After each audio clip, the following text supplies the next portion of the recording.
Viral to ngayon mga boss dito kay Facebook. Itong malalaking pusit na pumunta sa Dalampasigan dahil nga po doon sa nangyaring lindol sa Davao mga boss. What's this? Dahil sa ano siguro to, dahil sa lindol. Grabe ang dami ng ano.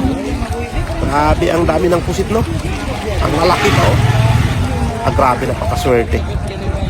Sobrang dami nito. Oh. Naanok dito lahat sa ano, Dalampasigan yung malalaking pusit. Grabe to. Baka nanumos ko doon sa laot dahil sa lindol. Kaya naanok dito sa Dalampasigan, oh.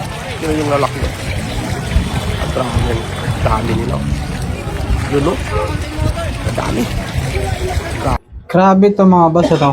Hindi nga lang malinaw kung saang lugar to nangyari itong pagtabi nitong mga pusit sa Dalampasigan.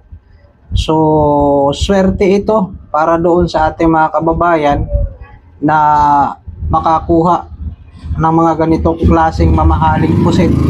Yun nga lang mga boss, ang pinangangamba ko, base kasi sa aking mga ninuno, kung ako'y bata pa, ay kapag may mga ganitong klaseng pangyayari pagkatapos ng lindol, ay may masamang ibig sabihin ito mga boss. Pero wag naman sana ano, ang panalangin na lang natin na sana ay goods lang tayo palagi mga boss, at yung mga grasya, yaman ng dagat ay pumunta na doon sa atin sa Dalampasigan. Hindi na tayo mahirapan na para kuhanin sila, para nang sa ganon ay meron po tayong maibebenta para po magkaroon tayo ng pera para sa ating gastusin sa ating pamilya sa loob ng ating tahanan sa araw-araw.